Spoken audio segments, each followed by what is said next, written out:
go ahead and get started. We'll, as we talked about last week, Ridley Pearson he's the author of the popular Kingdom Keepers books. And so he's going to talk to us today about some of the things he did writing the books, also about the books, and we'll open it up for question and answer afterwards. So, Ridley, I will go ahead. You guys can interrupt me anytime because I don't care. I'm happy to just do Q&A if you want to. I kill people for a living. I write murder mysteries and thrillers and have for years. And maybe 25 books into my career, I started a family and had two incredible young girls. And I think something just switched in me, and I wasn't as into writing psycho killers as, I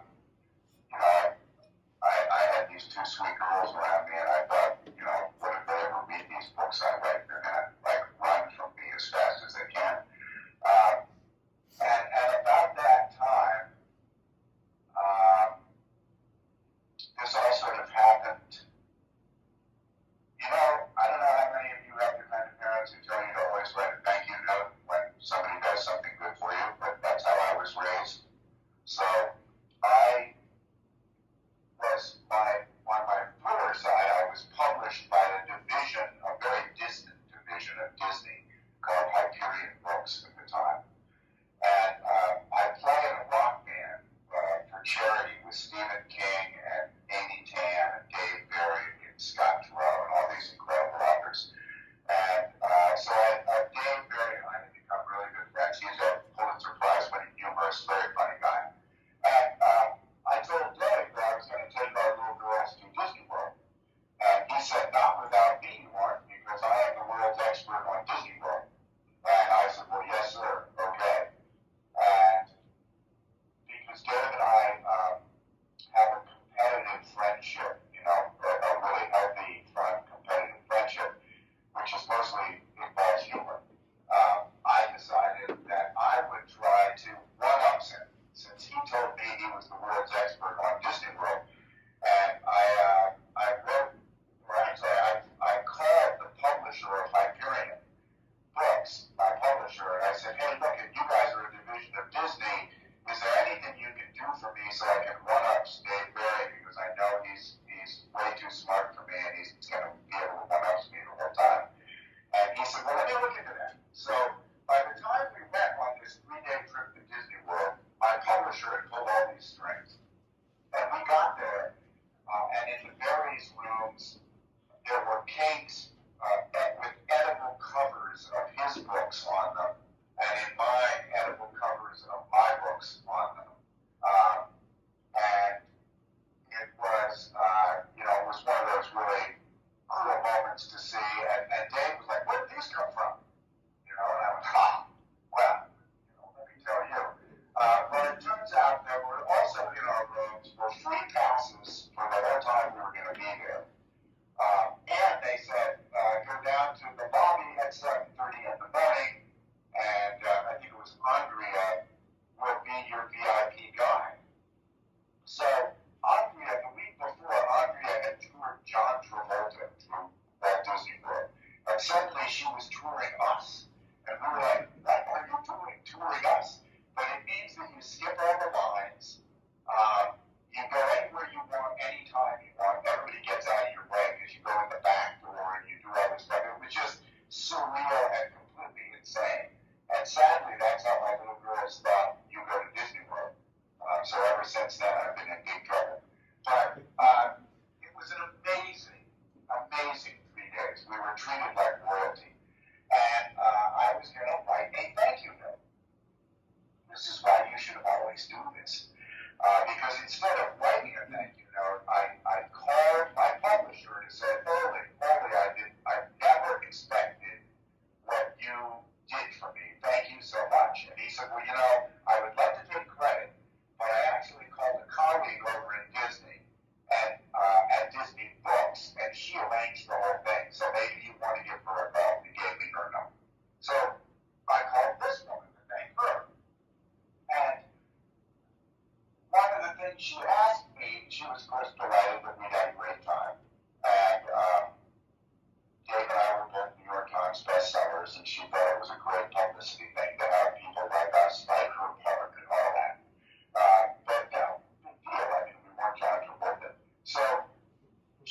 what did you write?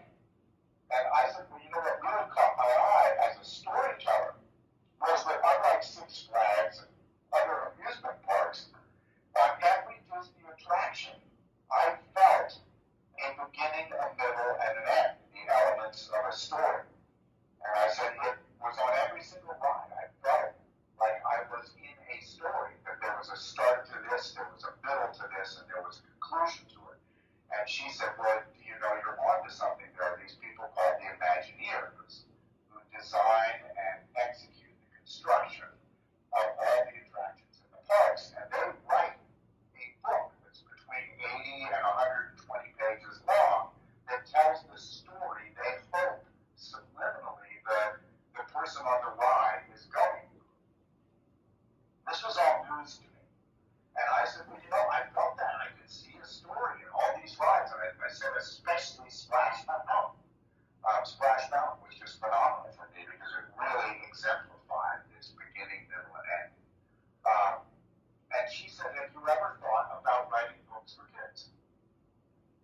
And I said, well, you know, I would tell my daughters 3 or 4 stories that I make up every night and have for 10 years. But I've never really thought about, you know, writing it down. And she said, well, we're looking for someone to write one of your sort of suspense thrillers set inside our theme parks, but for a younger audience, more for middle grade readers. Would you ever have any interest in doing something like that? And I said, yeah, that really appeals to me. And she said, the problem as a storyteller is the other people we've approached, our lawyers won't let us have anything bad happen. You can't have a ride sabotaged or blown up. You can't have any weapons in the park. No kid can get hurt in your story. And I said, Nick, you want a thriller? And she said, I know, that's the problem. How do we do this? And I said, well, you know, I'll work on some lines and I'll send you some. So I spent a month or so trying to do outlines, but of course, every time I got into it, somebody got hurt or there was a weapon or something just to make it adventurous and thrilling. And then I was at some sort of symposium, and the person who was speaking had a dish up on the desk, and this dish was a non-electrical hologram generator. You can get these things on the internet for about $15. They're parabolic mirrors with a little hole in the top, kind of like a salad bowl with a lid and a hole in the top. But the mirrors are engineered to 1/9,000th of an inch, so that when you put a strawberry or a coin or something very small in the base of this dish, and it's not very big, but you put it in the base, it pops up as a hologram on the top. In his case, he had this little tiny pink plastic pig, and he just, as you were listening to him go on and on all day, you saw this pig sitting on this dish. And at one of the bathroom breaks, I went up and tried to pick up the pig, and my fingers went right through it. I mean, it looked exactly like a plastic pig. And I went, holy crap, it's a hologram. And that was when I went, oh, I know how to do the book for Disney. If I make the kids holograms, then anything happening to them that's violent is only happening to an image. It's not happening to a kid, so the lawyers will approve it. And I redid my outlines and made the kids holograms, and the attorney said, go ahead, you can write these books, these are going to be terrific. Well, at that point, I said to the editor, here's the problem, is the way I write is I research, and then I write, and then I edit. I research, write, and edit. And my research is really observation. So the problem here is you would need to give me full access to your theme parks, or I won't be able to write these stories. And she said, we don't give anybody full access to the theme parks, because what I wanted to do, what I was asking her, was to go in after the parks close, alone, and walk around. And she said, we just don't do that. And I said, yeah, okay, well, there's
first Kingdom Keepers books. I asked that they put me on one of those little boats. I don't know how many of you have been down to the parks, but there are these little boats. In Small World, there's like 2,000 obnoxious dolls dancing and singing this song that you can't get out of your head for 3 weeks. It has to be surgically removed. But I asked them not to put that song on because I knew I would go crazy if I wrote that thing 9 times in a row with music on. And I said, and while you're at it, all these things, when you first walk up, you're in emergency lighting, like if there's a tornado, very little lighting, just sort of spotlighting of emergency lighting. So they're very creepy. They are not the joyous, sweet little Disney attractions you think. I think they're weird shadows. They look very scary in there. So I was in Small World with the dolls shut off, so they were all just stuck in these positions, no music, and weird lighting. And I got to like the second or third scene in Small World, and out of the corner of my eye, I saw 2 of the dolls step forward, and I just jumped out of the boat I was in. These things were shut down. And when I landed like 3 days later, the guy said, "What's wrong with you?" And I just said, "Holy crap, did you see that? 2 of the dolls moved." And he said, "Ridley, you're an adult. The ride is shut down. There was no way 2 of those dolls moved." And I said, "Dude, I am an Eagle Scout, Scout's honor. 2 of those dolls just moved and scared the whiz out of me." And so I went home and wrote this scene about the kids get inside Small World after dark.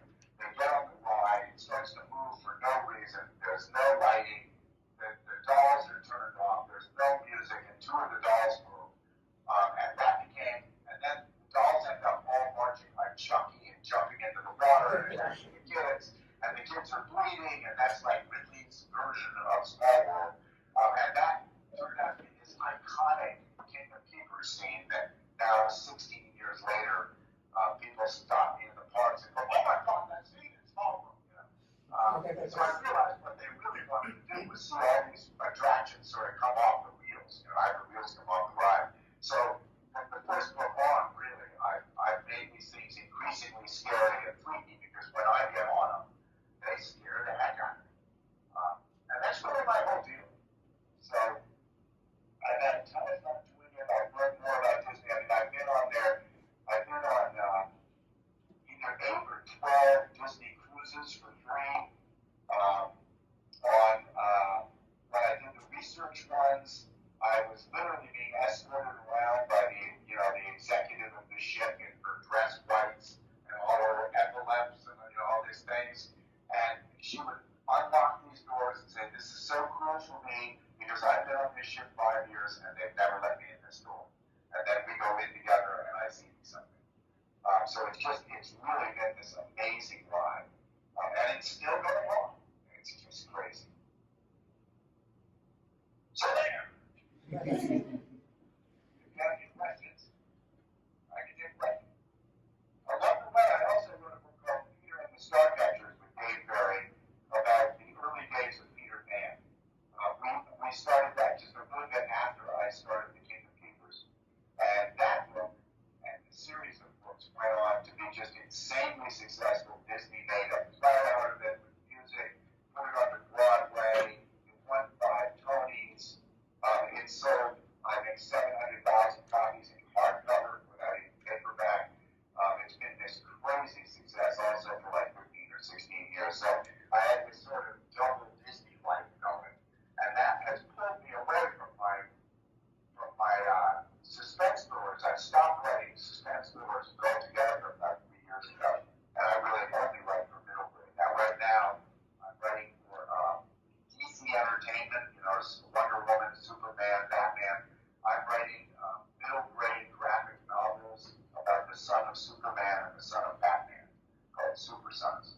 So I've gotten into this sort of kids writing world and I've just loved it. Anyway, enough of me. What do you see the Super Bowl? Somebody have did you have a question? Did you implement any writing techniques that you use from your thrillers into writing Kingdom Keepers? Yes. I'm a big outliner. And I really believe, especially when you're writing as I do on contract and therefore on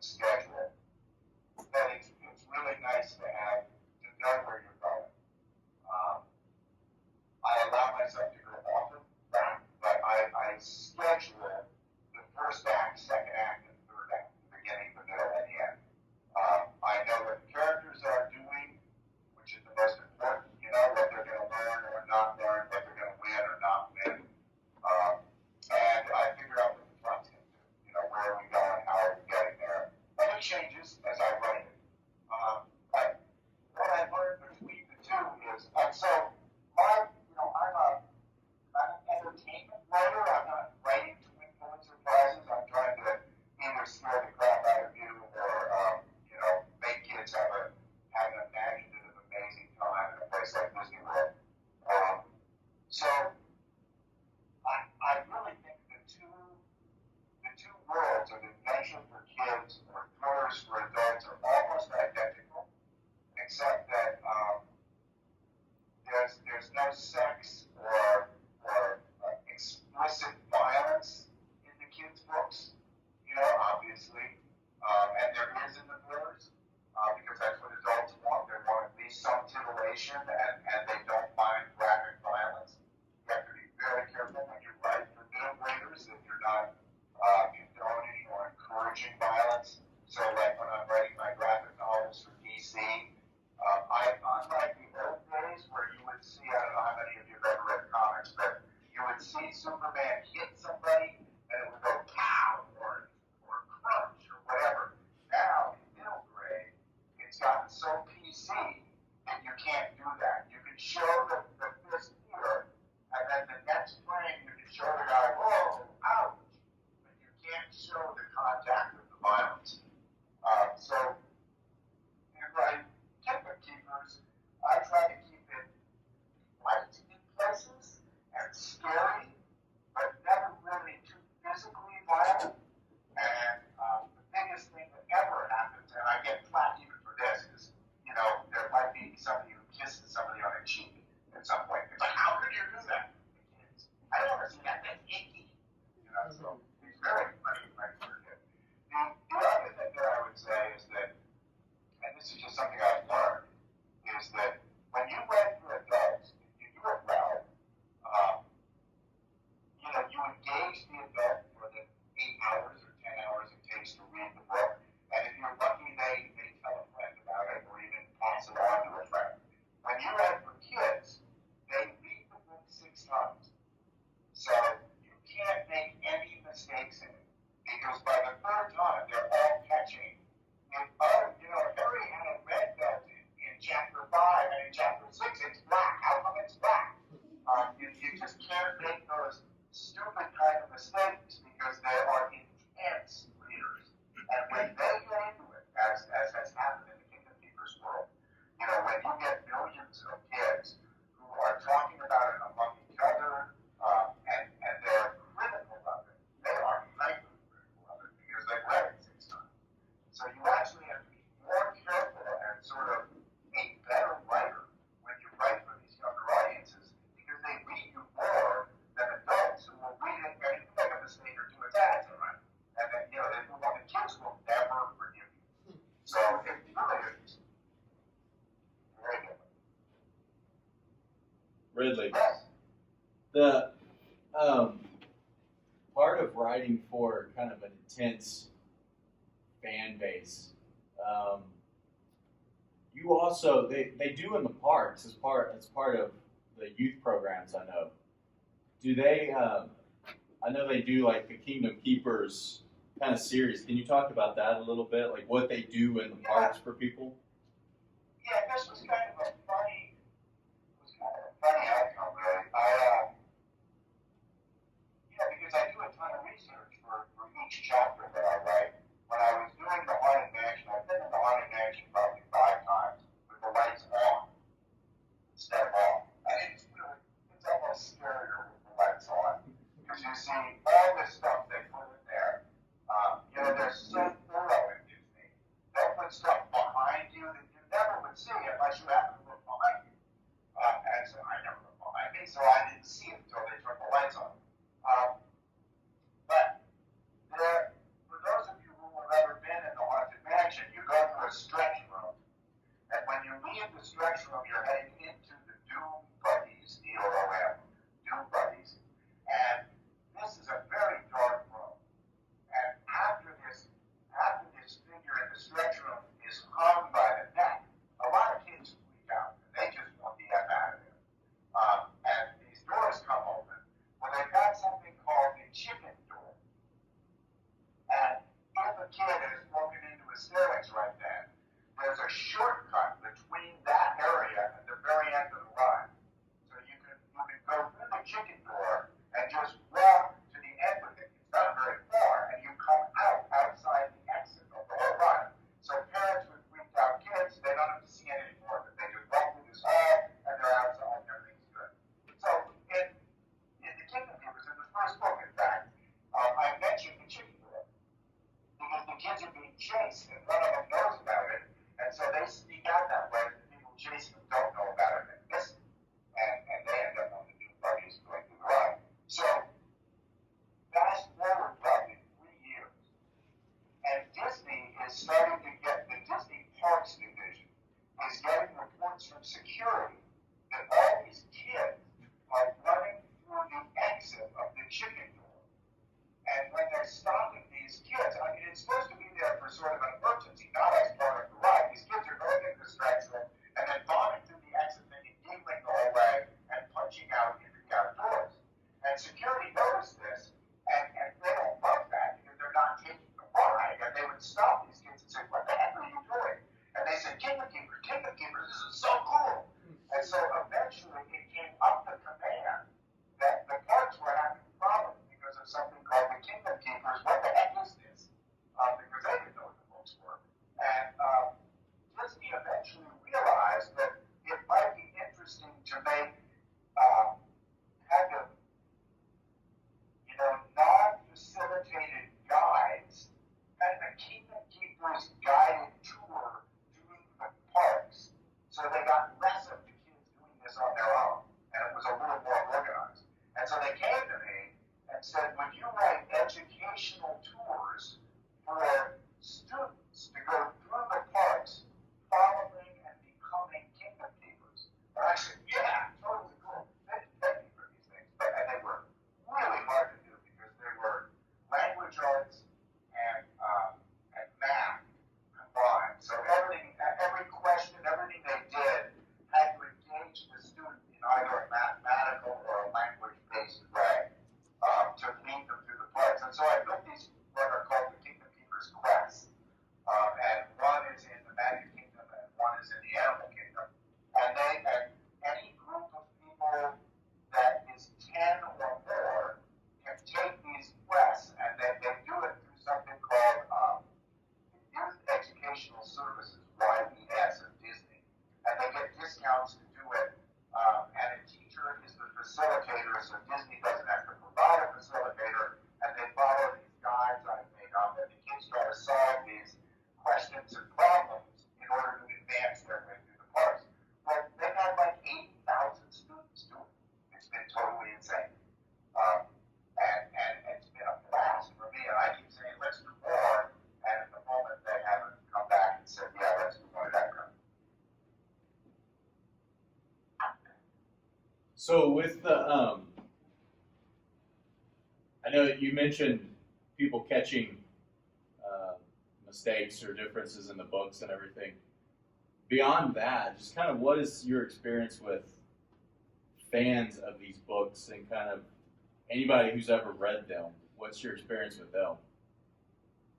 Well, again, think about middle grade and high school readers, which is really sort of the, now it turns out these books are read sort of from 3rd to about 10th grade. And no, I mean, the kids who were with me as kids are now in their 30s, and they read all of them, and they read them multiple times still, which is totally fun for me because I can talk to them on an adult level. But I think what you realize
write something new, would you? And also, like, what type of style would it be? Yeah, I write new stuff all the time, sure. And I mean, right now I'm writing, I haven't sold it yet, but I'm writing the first, what I hope to do a series that is sort of middle grade horror. And I mean, it occurred to me, I know Bob Stein real well, and he's just unbelievably popular still in grammar school. And my bandmate Stephen King is popular from about ninth grade on. But there's this sort of sixth grade to eighth grade boy in there. And I would love to write sort of chilling books that are a little grittier than the Kingdom Keepers, set in a fictional town. So I'm messing around with that. I'm writing a bunch of scripts for television that probably never will be seen. And I've got an adult series I'm working on as well. So I'm always working on two or three projects at once.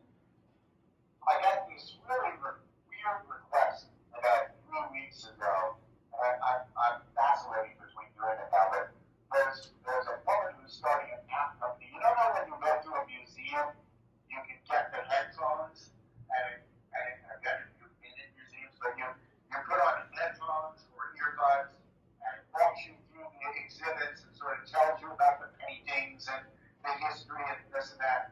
Well, a woman has come up with a pretty clever idea to do this now that we're in the smartphone age, to do this like in a city. So you could do a tour in Italy of Michelangelo, or you could, and then you could do Da Vinci in Florence, and you'd pay $3, $4, and you'd plug your earphones into your phone, and you could walk around the city and sort of learn about the city and see things you wouldn't otherwise see. Kind of a guided visitors tour. And they've asked Dave Barry and me to do one about J.M. Barrie, who wrote Peter Pan, because most of his creativity happened inside Hyde Park in Kensington Gardens. So they've asked us to come over to London and sort of plot this hour and a half walk to the park. So you get these weird requests like this, and I don't know whether to do this thing or not. There's no real promise of money in it, but you make a ton of money and you make no money. So I mean, that's something else I'm considering right now, but it's such a weird one, I don't know whether to do it or not.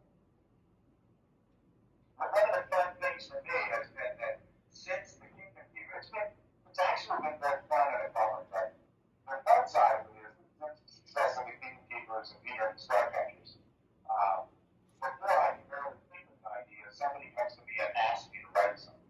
Like DC Comics came to me and said, we'd like you to write a trilogy about the Super Sons, Son of Batman and Son of Superman.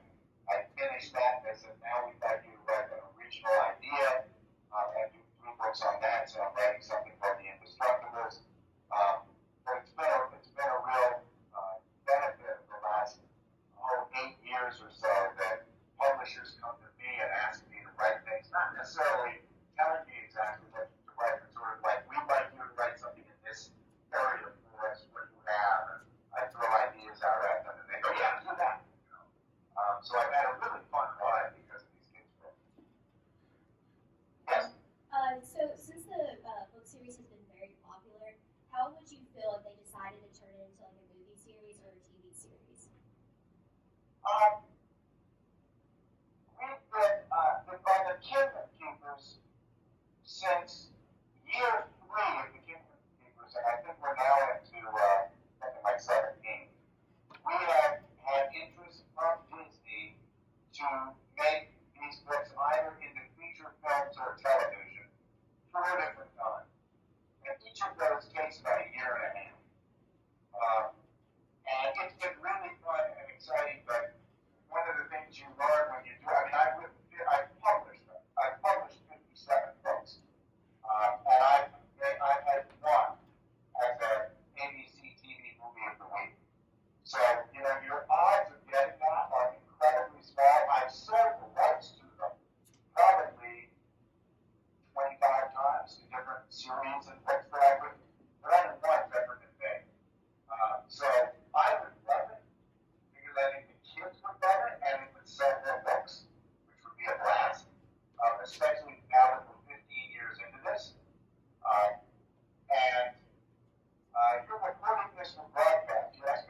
Yes. Yeah, so I can't say anything more than that.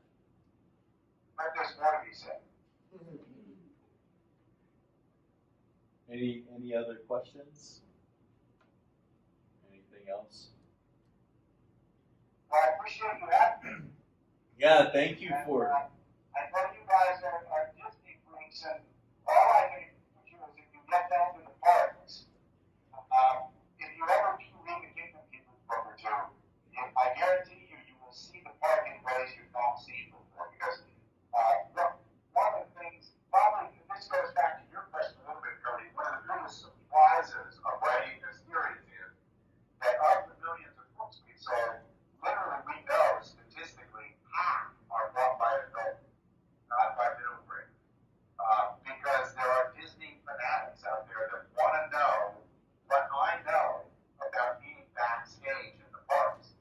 And I'm the only guy they've ever let do this. So the Kingdom Keepers books are the only way for adult freaks about Disney to find out things that they otherwise just can't find out. Some of it now with the internet, I've seen more and more of it actually coming out. People talk about stuff that before that was always prohibited before, 2004 or somewhere in there. But I think one of the cool surprises has been that adults read the books and they go in and they see the park in ways that they just, they wouldn't have seen it before because they wouldn't know that behind that door is a trash chute and that in the Magic Kingdom they suck the trash out of the park, which is why you never see anybody wheeling, that 80,000 people worth of trash every day in the parks. You don't see them wheeling it out. It's being sucked out by this giant system that's underground. Just weird stuff like that. Anyway, you guys are awesome, and thanks for having me. Yeah, thank you very much. Thank you. Have a good rest of the day, Ridley. Let's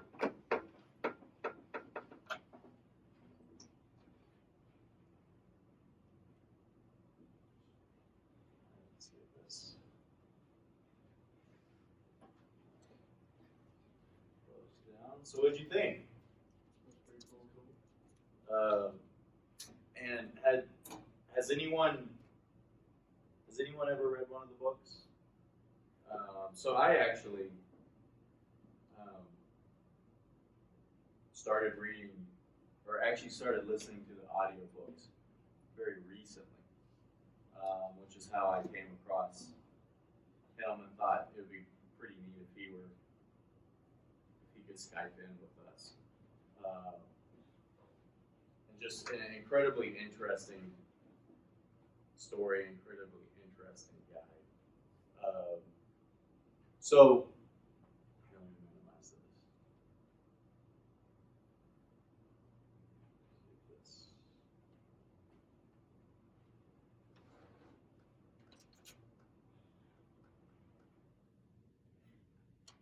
There we go. So yeah, I can say that the latest trip we took was in September, and it does, like, I'm always interested in kind of what happens behind the scenes of things. So like, I've never tried to get behind the scenes of any of the rides or anything like that. You get in trouble for that. But it was an interesting story he told about the chicken door in the Haunted Mansion and how that led to, and I mean the Disney youth programs, the Kingdom Keeper series, those two quests are extremely popular, like he said.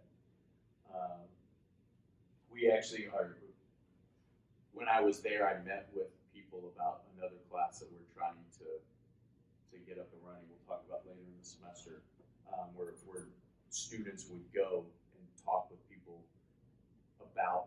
people at Disney about engagement and fan engagement and things like that. And so that they're all run through the same thing, Disney youth programs. There's the college edition, and then there's the grade school and high school edition.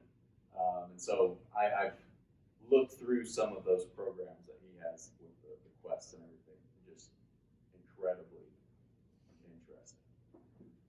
So we have about 15 minutes, close to 20 minutes left.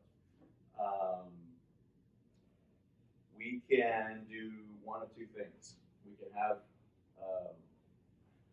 we typically save it for the end of the semester, the question and answer, but we can do question and answer now.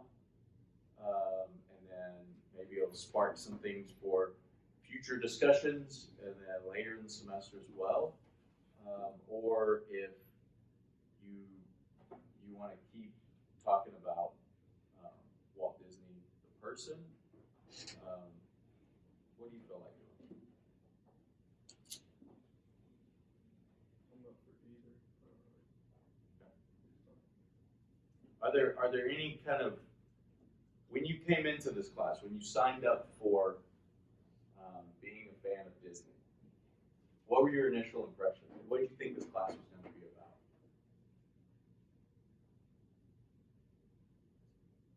I thought it was going to be about like basically like behind the scenes and like what went into creating a franchise. Okay, all right. Which, I think I told everybody the first semester I taught this, I literally walked into the first day of class and thought, we're going to watch videos the whole time. We're going to watch ride videos, and we're going to watch people talking about rides and things like that. And so I asked the students, what do you want to know? And that was one of the things is, how does all this work? What is this massive media conglomerate that owns so much of what we see in the entertainment industry? And so, yeah, from there, so we get into some of the things like that, or that's kind of what shaped where this class has led. Is, hey, let's try to look behind the scenes. Let's try to talk about some of the different aspects of it, which for me has been incredibly interesting over the last 2.5 years to kind of learn more about the man, the company, how they open Disney World, what Epcot is, things like that. I kind of want to know like the dark stories behind these things. What do you mean dark stories? Like if there isn't like conspiracy theories about, say like stories that never, you see what I'm saying? I wanted to learn something similar to psychological aspects, like how there was a conspiracy theory that Peter Pan was he was a ghost basically, and he was luring children away to kill them. And Captain Hook was one of the ones that got away and was trying to save the kids actually. So the opposite side. Oh, okay. So there are. So is that particular instance? Is that a story that you read, or No, like it's like conspiracy theory. like people have written about it online and stuff? There's like some of them too. So the different conspiracy theories isn't something that I've gotten into really, or I have gotten into and read much about. There are some of the more controversial things that Disney has done that we can talk about, we can touch on. The reason I asked are these books or stories that you read is there's I can't remember who the writer is, but she writes Twisted Tales, and she kind of takes, they're really interesting. She takes the villains and or actually there's a book series called Villains, and there's another book series called Twisted Tales, and they take the Disney stories and they turn them over basically. So like one of the villain stories is about the evil queen in Snow White, and how excuse me, through this series of events, how she kind of turns into the evil queen. And it was a loving relationship with Snow White at first, and then eventually, she was corrupted by, I won't give too much of the story away, but corrupted by kind of other people into believing that Snow White was like a threat to her, an enemy to her. And then, that's where the magic mirror comes in, and kind of her things from her past come back to where she is trying to herself to essentially whoever's in the magic mirror. And there's another one about the beast and how the beast kind of, it just tells more of that story of Belle and the beast and how like he kind of became the beast, and then the introduction of Belle and how he, becomes the prince again. But there are obviously controversial issues as well. I think last week we talked about, and Ridley mentioned, Splash Mountain. Splash Mountain is one of the most popular rides in Disney parks, but it's based on a movie that most of you will probably never see. Has anybody in here ever seen Song of the South? Okay, so 2 people. So Song of the South was a novel, or based on a novel written in the antebellum South, so pre-Civil War. And it is about, the movie is about a young boy who is bullied by his peers, and he seeks guidance and friendship in who is now a shareholder on his family's plantation. And the main person in the story or the movie, the shareholder, uses these characters like Brer Fox and Brer Rabbit and Brer Bear to tell all of these stories and really teach this young boy these life lessons. However, when the movie was being made, Walt Disney actually consulted with a lot of leaders in the African American community and said, how can we tell the story, or how should we tell the story?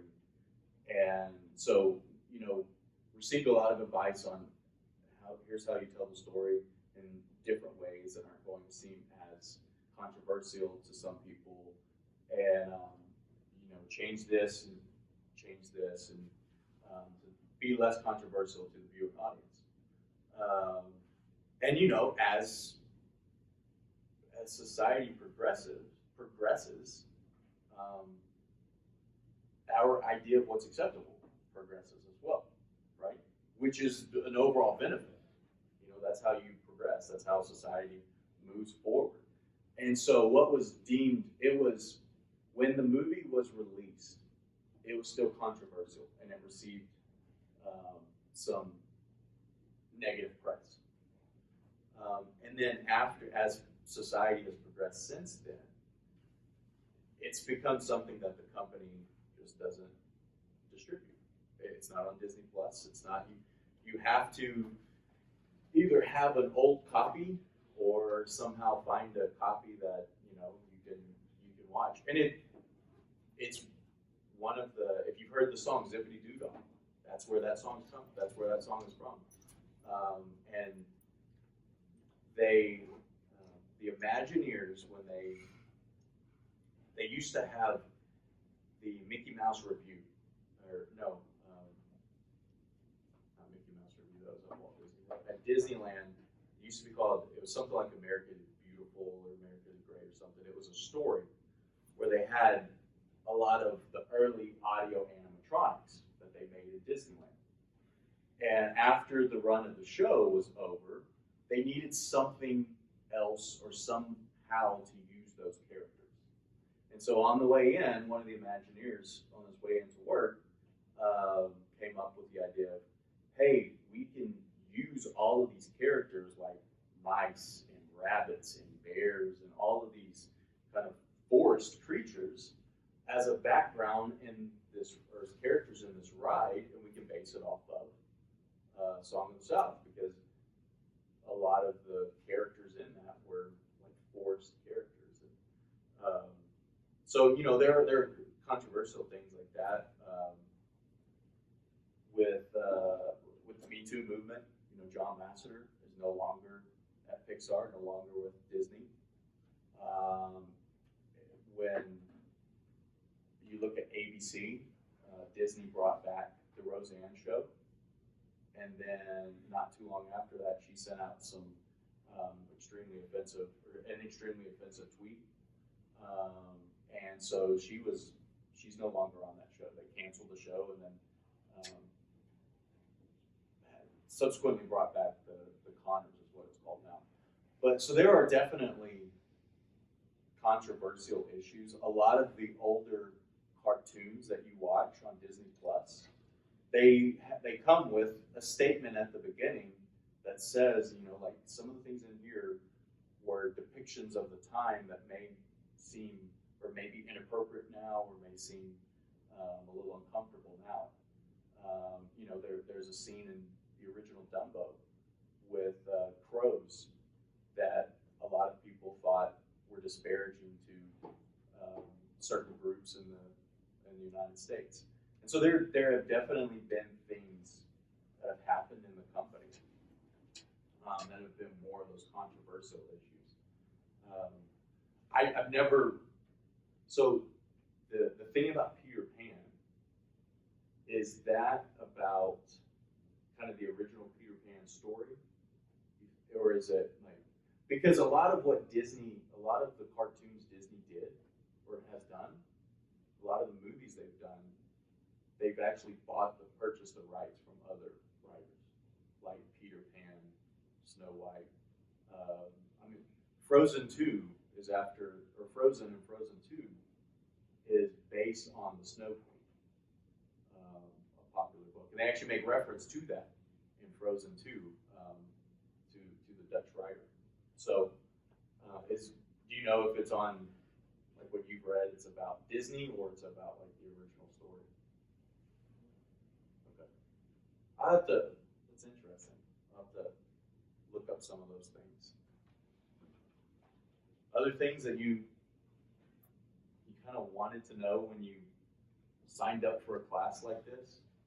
Mine was actually about the Song of the South and how it relates to Splash Mountain. Do you know if they've ever like thought about changing the theme of Splash Mountain? Because you know, Song of the South, you can't ever find the film really unless you know somebody who has it. And so that has been, there's been a lot of discussion about that from the fan perspective. I don't know the inner workings of the company.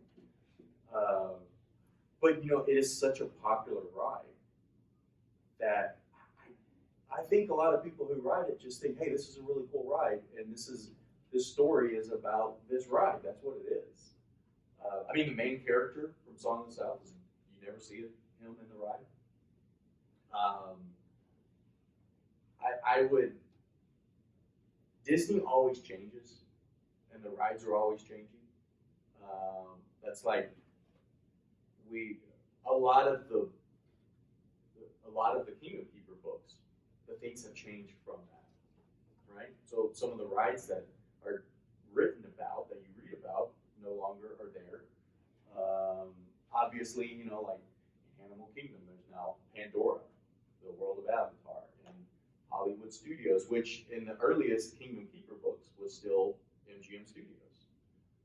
So they're always changing. You know, they have Star Wars Land and Toy Story Land now. So I wouldn't say it's never going to go away, but it's just, you know, when it's when it's such a popular ride, I don't know if they would retheme it. There had been talk about like Moana and everything, adding a Moana ride to Magic Kingdom, but now there's going to be a Moana kind of walk-through attraction, I think, at Epcot. Talking about water. So, yeah, I don't know how far those discussions have gotten.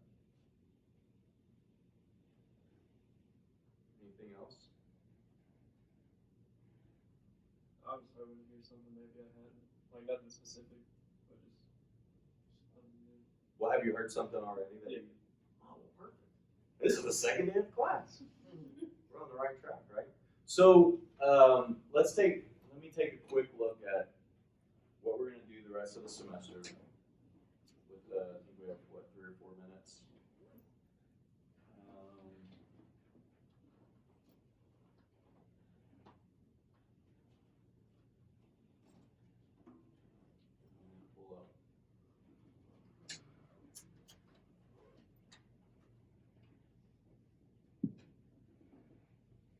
Pull up our syllabus. So everyone know that there's no required reading in the class. The requirement is to be able to have access to Disney Plus while you're in the course, and that's, if your family has access or you have access. So what we have scheduled for the next 2 weeks is talking about the acquisitions. So things like ESPN, we'll focus on ESPN, Fox, Pixar, and then Star Wars. And then within ESPN, that's ESPN ABC as well. Because there's a really interesting story about how actually ABC they were a young television company when Walt Disney was wanting to build Disneyland in the 50s, late 40s and early 50s. And they actually invested to help him build Disneyland. He made a weekly television show for them called Disneyland. He used the money to build the theme park itself. And then you jump forward, and I think it was 1980, I have to double check, late 80s, early 90s that Disney buys ABC from capital cities. And so we'll get into some of those acquisitions, talk about those, answer some questions about those, and maybe come across some things that we don't know and want to find more about. And then we have it scheduled for 2 weeks because that second week I want to kind of talk about favorite movies, favorite characters, favorite things that have come from those acquisitions. Okay, so that second week we'll kind of have like a sort of a debate over favorite characters and everything. So I remember from the first class, more Marvel fans than Star Wars fans, right? Okay. So on the 17th, would you like to have a discussion over not the best movie? Well, we do something with movies later in the semester, but would you like to discuss best character from the MCU? And we could have discussion and debate over the MCU. So they have to exist in the MCU, all right? And let's try to stick to the movies, just so everyone's on the same page. Let's not go with like the Netflix and Agents of S.H.I.E.L.D., Peggy Carter, and those series on ABC. Stick to the characters that appear in the movies. So that'll be on the 17th. Let's come prepared to persuade everyone why your chosen MCU character you think is the best. Okay. And then next week we will again go over case study number 1. We went over it last week, but we'll go over it again next week so you can be prepared to turn that in on the 17th. Any other questions? All right. Have a good rest of the week. Thank you, everyone.